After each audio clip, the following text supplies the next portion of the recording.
Mari kita merenungkan firman Tuhan, diambil dari Renungan Harian GKI Anugerah, Rabu 16 September 2020.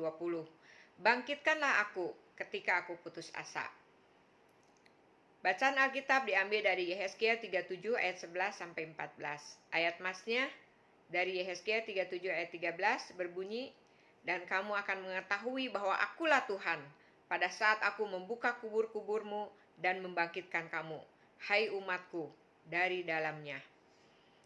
Berapa lama seorang dapat bertahan menanti penderitaan yang tidak tahu kapan berakhirnya? Survivor atau penyintas adalah seorang korban bencana yang terancam nyawanya dan dengan berbagai teknik dan cara berhasil mempertahankan hidupnya hingga selamat dari bencana. Dengan kata lain, survivor atau penyintas adalah orang yang selamat dari korban bencana atau penderitaan. Dalam suatu bencana yang sama, survivor bertahan dan selamat, sementara yang lain meninggal. Bagaimana seorang bisa menjadi survivor? Tentu dia bangkit dari keputusasaan, meraih pengharapan, bertahan, dan berupaya mengatasi penderitaan atau bencana yang menimpanya. Bangsa Israel yang terhormat dan terpilih sebagai umat pilihan Allah menanggung penderitaan dan aib sebagai bangsa budak tawanan di negara asing selama 70 tahun. Mereka berkata, "Tulang-tulang kami sudah menjadi kering dan pengharapan kami sudah lenyap, kami sudah hilang." Yehezkiel 37 ayat 11. Mereka dalam kondisi putus asa, tidak memiliki pengharapan dan tidak berdaya. Mereka kehilangan kemampuan untuk menjadi survivor atau penyintas yang mampu bertahan dan keluar sebagai umat pemenang yang bisa kembali ke tanah perjanjian. Secara alami, mereka akan menjadi umat yang kehilangan identitas, kebangsaan, dan sekaligus kehilangan status sebagai umat pilihan. Mereka tidak lagi dapat melihat pengharapan akan kerajaan mesianik yang dijanjikan akan bertahan sampai kekekalan di bawah kepemimpinan Mesias yang akan muncul dari garis keturunan Raja Daud. Segala kemuliaan Allah atas umatnya sirna sudah dan tenggelam dalam 70 tahun masa kekelaman sejarah umat Allah ini. Nabi Yehezkiel dipakai Allah untuk mendampingi umatnya di masa pembuangan yang panjang ini. Allah yang setia tidak meninggalkan umatnya, sekalipun umatnya tidak setia dan sedang menanggung konsekuensi dari dosa atau pelanggaran umatnya terhadap perjanjian Allah.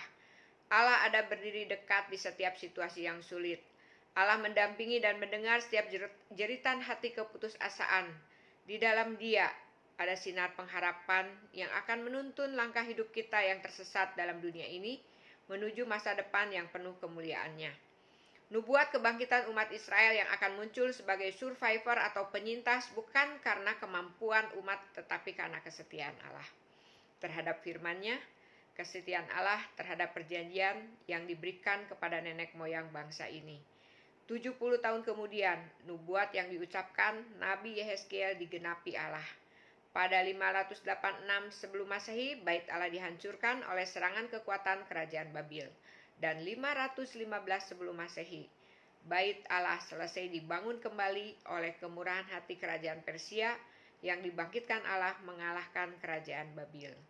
Perkara ajaib dan mustahil terjadi dalam sejarah umat pilihan Allah ini sehingga dapat menjadi pijakan untuk kita percaya kepada Allah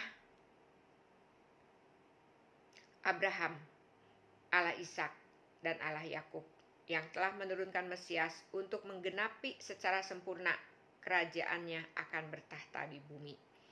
Di dalam perjanjian mesianik bukan hanya umat Israel, tetapi semua bangsa yang mau berpaling dan berseru kepada Allah akan dibangkitkan kerohaniannya dari keputusasaan dan dipulihkan identitas kodrat kemanusiaannya yang diciptakan segambar dengan Allah dan diberi napas hidup yang bersifat kekal. Berapa usia Anda saat ini? Apakah Anda telah berpaling dari berpegang pada firman dan perjanjian Allah? Apakah Anda ada di dalam keputusasaan dan kehilangan pengharapan di dalam dunia ini? Tuhan pencipta dan penebusmu ada dekat dan Ia sedia mendengar serta memberikan masa depan yang penuh harapan dalam kerajaannya yang kekal. Allah bekerja dalam kasih dan kuasa-Nya di jalan yang tidak terpikirkan oleh kita.